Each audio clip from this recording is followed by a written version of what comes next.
Hello everyone, मेरा नाम तुषार भारद्वाज और ये आपका अपना फेवरेट चैनल साइंस वर्ल्ड। आज के इस वीडियो में हम डिस्कस करने वाले हैं क्लास 10th की केमिस्ट्री का chapter number 5 periodic classification of element का एक important topic Newlands law of Octave. वैसे तो इस चैप्टर में बहुत सारे टॉपिक्स हैं जिसमें से दो इंपॉर्टेंट टॉपिक पर हमारी वीडियोस जा चुकी है, पीरियड्स की प्रॉपर्टीज और ग्रुप की प्रॉपर्टीज। डिस्क्रिप्शन बॉक्स में आपको उसका लिंक मिल जाएगा, आप उसको देखिएगा। दोनों टॉपिक आपको बहुत आसानी से क्लियर हो जाएंगे।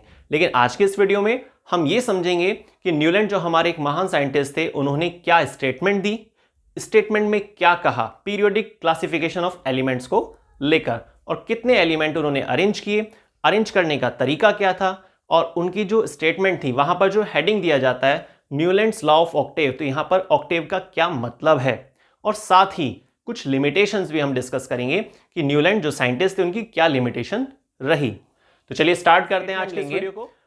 सबसे पहले हम स्टेटमेंट को क्लियर करेंगे कि भाई जो हमारे साइंटिस्ट थे न्यूलैंड, उन्होंने जो ऑक्टेव का नियम दिया, अष्टक का सिद्धांत भी कहा जाता है इसको। तो न्यूलैंड जो साइंटिस्ट थे उनके अकॉर्डिंग लॉ ऑफ ऑक्टेव का एक्चुअल में मीनिंग क्या है, क्या स्टेटमेंट थी उनकी। According to Newlands law of octave, Newland के अकॉर्डिंग जो लॉ ऑफ ऑक्टेव दिया गया था उसमें क्या बताया गया, when elements are arranged in order of increasing atomic mass, जब आप एलिमेंट को उनके मास नंबर के इंक्रीजिंग ऑर्डर में प्लेस करते हैं हॉरिजॉन्टली। क्लियर।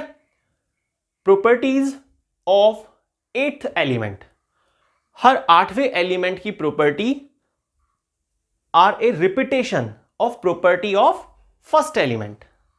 ठीक है, अब एक बार सिंपल लैंग्वेज में समझते हैं। देखिए, जो न्यूलैंड साइंटिस्ट थे ना, उनका कहना यह था कि भाई मैं एक रूल दे रहा हूं जिसको लॉ ऑफ ऑक्टेव कहते हैं, जिसका मतलब क्या है कि भाई जब आप एलिमेंट को उनके मास नंबर के आधार पर हॉरिजॉन्टली प्लेस करते हैं, first, second, third, fourth, fifth, sixth, seventh, eighth element आगे नहीं रखना है, फर्स्ट के जस्ट नीचे रखना है। क्यों रखें भाई? उनका ऐसा कहना था कि एट्थ एलिमेंट की प्रॉपर्टी फर्स्ट एलिमेंट के सिमिलर होती है।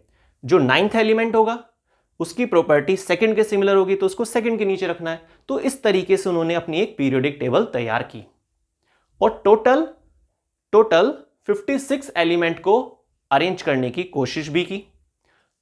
लेकिन ये जो पैटर्न था, ये पैटर्न आपको याद रखना है कि किस तरीके से उन्होंने अपनी स्टेटमेंट में एलिमेंट्स को अरेंज करने का जिक्र किया। तो पॉइंट्स क्या याद रखने हैं, आप इसको नोट कर लीजिएगा। एलिमेंट्स को हॉरिजॉन्टली प्लेस किया, फर्स्ट पॉइंट। एटॉमिक मास के इंक्रीजिंग ऑर्डर को ध्यान में रखते हुए, पहले कम एटॉमिक मास वाला एलिमेंट, फिर नेक्स्ट नंबर, फिर उससे ज्यादा वाला, फिर उससे ज्यादा, फिर उससे ज्यादा, फिर उससे ज्यादा, और इस तरीके से 7 एलिमेंट को उन्होंने एक रो में प्लेस किया। एट्थ एलिमेंट जिसकी प्रॉपर्टी फर्स्ट के सिमिलर थी उसको फर्स्ट के नीचे रखा। फिर नेक्स्ट नाइन्थ एलिमेंट को सेकंड के नीचे रखा, 10th एलिमेंट को थर्ड के नीचे रखा। तो इस तरीके से उन्होंने अपनी पूरी पीरियोडिक टेबल तैयार की। और जैसा कि मैंने आपको अभी स्टेटमेंट में बताया कि एट्थ एलिमेंट की प्रॉपर्टी फर्स्ट के सिमिलर होती है, इसी को लॉ ऑफ ऑक्टेव का नाम दिया गया। क्लियर। चलिए अब आगे देखते हैं। तो कुछ एलिमेंट मैंने यहां पर जो इंपॉर्टेंट थे वो दिखा दिए, बाकी कुछ और भी एलिमेंट है उनको मैंने यहां पर ऐसे डैश करके डाल दिया है ना। ठीक है, सिंपल हमें यहां पर एलिमेंट्स के जरिए ये समझना है कि किस तरीके से एट्थ एलिमेंट की प्रॉपर्टी फर्स्ट के सिमिलर होती है। तो देखिए, जैसे फ्लोरीन को वो आगे रख रहे थे, लेकिन उन्होंने देखा कि भाई फ्लोरीन जो है उसकी प्रॉपर्टी तो हाइड्रोजन के सिमिलर है, तो हाइड्रोजन के जस्ट नीचे रखा। फिर उन्होंने देखा कि भाई जो नेक्स्ट एलिमेंट है हमारा सोडियम, उसको लिथियम से वो मैचिंग कर रहा है, तो इसका मतलब कहां पर रखना चाहिए, लिथियम के जस्ट नीचे।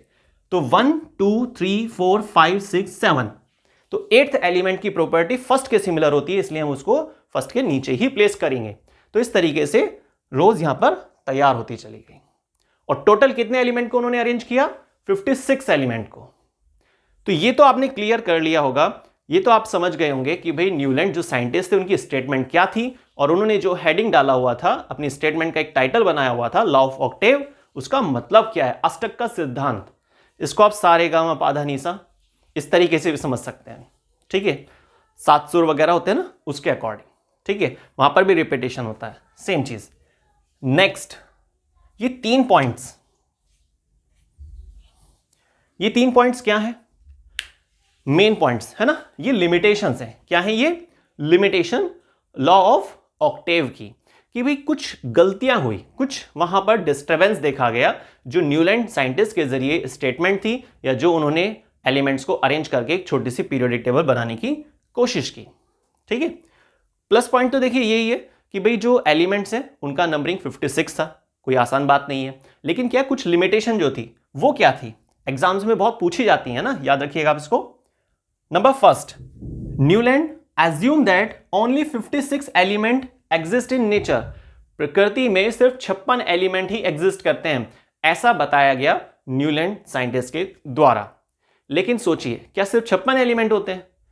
हालांकि देखिए यहां पर पॉइंट ये होना चाहिए था मेरे हिसाब से कि भाई अभी फिलहाल 56 एलिमेंट मैंने अरेंज किए हैं, लेकिन यहां पर क्या लिखा गया देखिए, Newland assume that only 56 element exist in nature. प्रकृति में सिर्फ और सिर्फ 56 एलिमेंट एग्जिस्ट करते हैं। लेकिन जब आगे चलकर कुछ समय बाद फिर एक साइंटिस्ट आया जिनका नाम था दिमित्री मेंडलीव, उन्होंने 63 एलिमेंट अरेंज करके दिखाए। ठीक है, तो जाहिर सी बात है ये कहना थोड़ा ठीक नहीं था, तो ये एक लिमिटेशन में काउंट कर लिया गया। ठीक है, तो फर्स्ट लिमिटेशन आपको क्लियर हुई कि न्यूलैंड के अकॉर्डिंग ये बताया गया कि सिर्फ 56 एलिमेंट एग्जिस्ट करते हैं नेचर में, पर ऐसा नहीं है, इससे कई ज्यादा एलिमेंट पाए जाते हैं। ठीक है, next number, Newlands law of octave applicable up to calcium.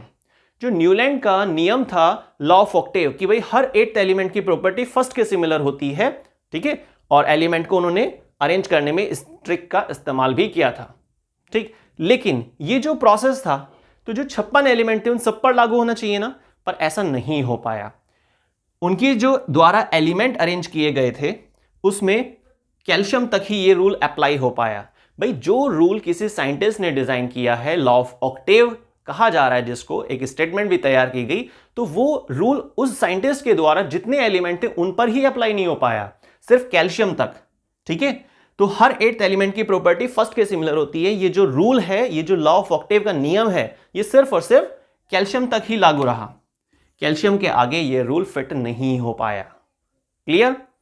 तो यहां पर हमारे पास सेकंड पॉइंट क्लियर हो गया है कि भाई कैल्शियम तक ही अप्लाई हो पा रहा है लॉ ऑफ ऑक्टेव का नियम, जबकि वो कम से कम जो 56 एलिमेंट दिए जा रहे हैं उन सब पर तो लागू होना चाहिए था, पर नहीं हो पाया।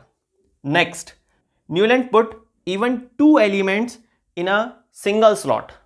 देखिए रूल क्या होता है कि एक सिंगल स्लॉट में, एक सिंगल बॉक्स में 2 एलिमेंट नहीं होने चाहिए, एक ही एलिमेंट एग्जिस्ट करना चाहिए। लेकिन जब न्यूलैंड साइंटिस्ट के द्वारा जो एलिमेंट अरेंज किए जा रहे थे उसमें कुछ प्रॉपर्टीज को लेकर जब कंफ्यूजन क्रिएट हुआ, तो उन्होंने 2 एलिमेंट को भी एक साथ रख दिया। ठीक है, और वो क्या थे? कोबाल्ट और निकेल। तो आई थिंक आपको सारा टॉपिक बहुत बढ़िया तरीके से क्लियर हुआ होगा। मैं एक बार फिर से रिवाइज करा देता हूं आपको। पहली लिमिटेशन थी कि भाई सिर्फ 56 एलिमेंट होते हैं पीरियोडिक टेबल में, नेचर में सिर्फ 56 एलिमेंट ही एग्जिस्ट करते हैं। दूसरी लिमिटेशन क्या थी कि जो रूल दिया गया न्यूलैंड के अकॉर्डिंग लॉ ऑफ ऑक्टेव, वो जो 56 एलिमेंट थे जो न्यूलैंड साइंटिस्ट के द्वारा दिए गए थे उन पर भी अप्लाई नहीं हो पाया, सिर्फ और सिर्फ कैल्शियम तक ही लॉ ऑफ ऑक्टेव का नियम अप्लाई हो पा रहा था, और आगे प्रॉपर्टीज मैच नहीं कर पा रही थी। कौन सी प्रॉपर्टी मैच नहीं कर पा रही थी? कि हर 8th एलिमेंट की प्रॉपर्टी फर्स्ट के सिमिलर होती है, जो लॉ ऑफ ऑक्टेव का मीनिंग है। ठीक है, तो कैल्शियम तक ही अप्लाई होना, पूरे पर अप्लाई ना होना, ये एक लिमिटेशन बनी। तीसरी लिमिटेशन, जो मेन लिमिटेशन है, Newlands put even 2 elements together in a 1 slot. Single slot में, एक ही स्लॉट में 2 एलिमेंट को रख देना। भाई एक स्लॉट में एक एलिमेंट होना चाहिए, लेकिन क्या होता है ना, जब एलिमेंट को प्लेस किया गया तो प्रॉपर्टीज जब मैच नहीं हो पा रही थी तो कंफ्यूजन क्रिएट हुआ, और उसकी वजह से उन्होंने 2 एलिमेंट को एक साथ रख दिया, और वो कौन से थे? कोबाल्ट और निकेल। क्लियर? तो आज की वीडियो में हमने समझा कि न्यूलैंड साइंटिस्ट के द्वारा जो लॉ ऑफ ऑक्टेव का नियम दिया गया था, लॉ ऑफ ऑक्टेव का क्या मतलब है, क्या न्यूलैंड साइंटिस्ट के द्वारा स्टेटमेंट दी गई थी, और क्या उनकी मेन 3 लिमिटेशंस हैं, और पीरियोडिक टेबल जो उनके द्वारा दी गई थी, जो 56 एलिमेंट अरेंज किए गए थे, उसमें कहां तक ये रूल्स अप्लाई हो पा रहे हैं और कहां पर नहीं हो पा रहे हैं। तो आज की वीडियो में बस इतना ही। मिलते हैं नेक्स्ट वीडियो में साइंस के एक नए टॉपिक के साथ। और प्लीज अगर आपने हमारे चैनल को सब्सक्राइब नहीं किया है तो आप प्लीज प्लीज प्लीज सब्सक्राइब कीजिए, लाइक कीजिए, शेयर कीजिए, कमेंट कीजिए। तो मिलते हैं नेक्स्ट वीडियो में। तब तक के लिए देखते रहिए साइंस वर्ल्ड पर आने वाली सभी वीडियोस को। धन्यवाद।